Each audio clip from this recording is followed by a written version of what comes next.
तो good morning बच्चों, देखिए लक्ष्य एजुकेशन चैनल में आपका बहुत बहुत स्वागत है। देखिए अर्धवार्षिक परीक्षा 2022-23 विषय विज्ञान का ये प्रश्न पत्र है यहाँ पर कक्षा 8वीं के लिए अर्धवार्षिक परीक्षा के लिए। ठीक है, तो अर्धवार्षिक परीक्षा में आपको 50 अंक का पूर्णांक होगा, 50 अंक के प्रश्न पत्र आएंगे। ठीक है, 50 नंबर का प्रश्न रहेगा जिसमें ऑब्जेक्टिव सवाल रहेंगे, सत्य असत्य रहेंगे, खालिस्तान रहेंगे, सही जोड़ी रहेगी और फिर कुछ शब्दों में लिखने वाले प्रश्न रहेंगे। ठीक है, तो देख लेते हैं कि कौन कौन से सवाल आपके महत्वपूर्ण सवाल हैं जो आपको परीक्षा में आने वाले हैं, और तो इसीलिए आप ज़्यादा से ज़्यादा अंक लाना चाहते हैं फ्रेंड्स। तो पूरा वीडियो को देखें और अपने दोस्तों को भी ज़रूर सब शेयर करें। ठीक है, तो देखते हैं सवाल किस तरीके से रहने वाले हैं।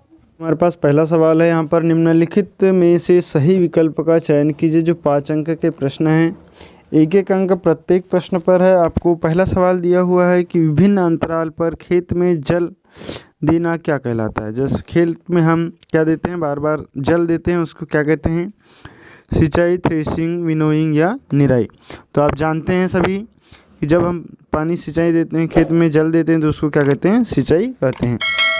फिर एक गेहूँ की रस्ट नामक रोग का कारक है। गेहूं में जो रस्ट नामक रोग होता है फ्रेंड्स, वो किस के कारण होता है। जैसे हमारे पास दिया हुआ है जीवाणु, कवक, विषाणु, शैवाल, तो इसका आंसर हो जाएगा कवक। जो गेहूं में रस्ट नामक रोग होता है वो कवक के कारण होता है। फिर निम्न में से अधातु है, तो निम्न में से अधातु है लोहा, एल्यूमिनियम, सल्फर, कापर। तो यहाँ पर जो अधातु है फ्रेंड्स, देखिए लोहा है, एल्यूमिनियम है, कापर है, सभी धातु है, सल्फर क्या है, अधातु है। तो आपका ऑप्शन ब सत्य हो जाएगा। फिर है अक्षय प्राकृतिक संसाधन है, तो अक्षय प्राकृतिक संसाधन जैसे सूर्य का प्रकाश, कोयला, पेट्रोलियम, सीएनजी। तो अक्षय पूछा है, अक्षय मतलब जो कभी समाप्त न होने वाला। तो कोयला भी कभी ना कभी समाप्त हो ही जाएगा, पेट्रोलियम भी कभी ना कभी समाप्त हो जाएगा, सीएनजी भी हो जाएगा, लेकिन जो सूर्य प्रकाश है ये कभी समाप्त नहीं होगा। तो इसका उत्तर हो जाएगा सूर्य का प्रकाश। ठीक है, इसके बाद नेक्स्ट क्वेश्चन हमारे पास देख लेते हैं क्या दिया हुआ है कि निम्न में से स्त्री हार्मोन है। तो स्त्री हार्मोन है एस्ट्रोजन, टेस्टोस्टेरोन, थायरॉक्सिन और इंसुलिन। तो इसमें जो है एस्ट्रोजन है ये स्त्री हार्मोन्स है। उसके बाद निम्नलिखित कथनों में से सही विकल्प पर टी अथवा गलत पर एफ का निशान लगाएं। सही और गलत का चयन करना है हमको, सत्य असत्य बताना है। जैसे पहला सवाल हमारे पास दिया हुआ है, खरपतवार हटाने को कटाई कहते हैं। तो जब हम खेत में कचरा साफ करते हैं फसल के बीच का, उसको हम क्या कहते हैं, निंदाई कहते हैं। यहाँ कटाई लिखा हुआ है तो ये क्या हो जाएगा, असत्य हो जाएगा। इसमें हमको एफ लिख देना है। फिर है रेयान एक प्राकृतिक रेशा है। तो फ्रेंड्स रेयान जो है एक रासायनिक रेशा है जो बनाया जाता है, इसीलिए भी असत्य हो जाएगा। फिर है सामान्य धातु अम्ल से अभिक्रिया नहीं करती, ये सत्य है। फिर है सीएनजी एक अधिक स्वच्छ ईंधन है, बिल्कुल सही है क्योंकि सीएनजी में कोई धुआं वगैरह कुछ नहीं होता है। फिर है हार्मोन रासायनिक पदार्थ होते हैं, तो ये भी सही है, हार्मोन जो है रासायनिक पदार्थ होते हैं।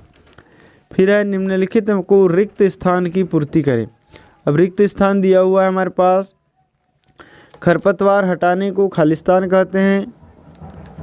तो खरपतवार हटाने को क्या बोलते हैं, निंदाई कहते हैं। ठीक है, फिर है क्षय रोग खालिस्तान रोग है। तो क्षय रोग जो है संचरणीय रोग है, एक दूसरे से फैलने वाला रोग है। फिर है आयरन जल से खालिस्तान अभिक्रिया करता है। तो आयरन जल से कैसी अभिक्रिया करता है, धीमी अभिक्रिया करता है, मंद अभिक्रिया करता है। फिर है जो पदार्थ वायु में जलते हैं खालिस्तान कहलाते हैं। तो ये ज्वलनशील पदार्थ कहलाते हैं या दाह्य पदार्थ कहते हैं। अगला है कि केंद्रक और कोशिका द्रव्य को खालिस्तान अलग करती है। तो केंद्रक और कोशिका द्रव्य, तो केंद्रक और कोशिका द्रव्य में जो फ्रेंड्स क्या होता है, यहाँ पर एक झिल्ली होती है। ठीक है, कोशिका झिल्ली होती है जो केंद्रक और ये बाह्य द्रव्य को अलग करती है, तो कोशिका द्रव्य आ जाएगा। फिर प्रश्न 4 है, कॉलम ए और कॉलम बी को मिलाइए।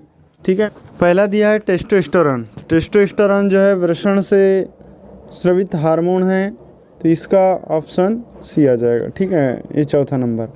फिर है एस्ट्रोजन, अंडाणु से स्रावित हार्मोन है। इंसुलिन, इंसुलिन जो है अग्नाशय से स्रावित होता है। और थायराइड ग्रंथि से थायरॉक्सिन हार्मोन स्रावित होता है। ठीक है बच्चों, और लास्ट जो सही जोड़ी है इसमें अंडाशय। तो अंडाशय जो है एक सिंगल सेल होता है, क्या होता है, सिंगल सेल। तो ये इस तरीके से आ जाएगा।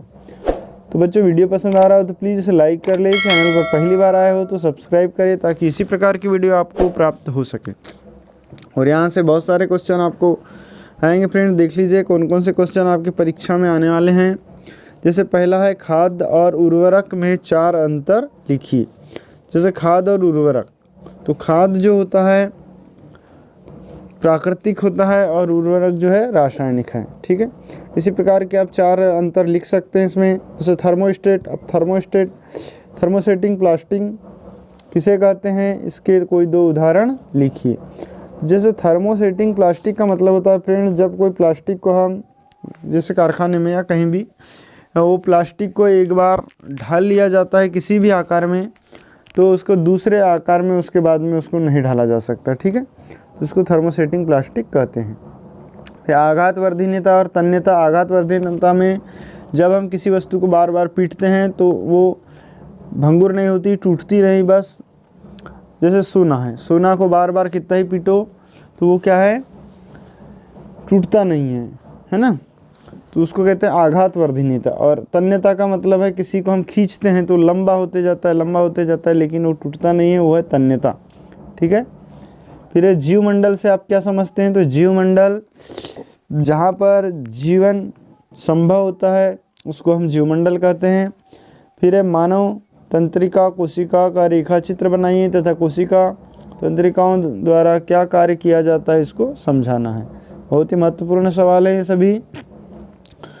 अब देखिए ऋतुस्राव क्या होता है, तो ऋतुस्राव लेडीसों में होता है, इसको आप देख लेंगे। ठीक है, नेक्स्ट है 11वां क्वेश्चन, पादप कोशिका और जंतु कोशिका का चित्र बनाकर लिखना है। फिर है सिंचाई किसे कहते हैं, सिंचाई में जल संरक्षित करने वाली सिंचाई 2 विधियों के नाम लिखिए। तो सिंचाई आप देखे होंगे, खेतों में हम सिंचाई करते हैं, पानी चलाते हैं, ठीक है, फसल में, उसको सिंचाई कहते हैं। सिंचाई संरक्षित, जल संरक्षित के लिए ड्रिप वाली एक विधि होती है, ड्रिप विधि, जिसमें पानी को ड्रिप द्वारा सिंचाई की जाती है। और दूसरी विधि है आप नहर द्वारा नाली बनाकर सींचते हैं, दूसरी विधि। ठीक है, तो इस तरीके से फ्रेंड्स ये आपका विज्ञान का प्रश्न पत्र कंप्लीट हुआ।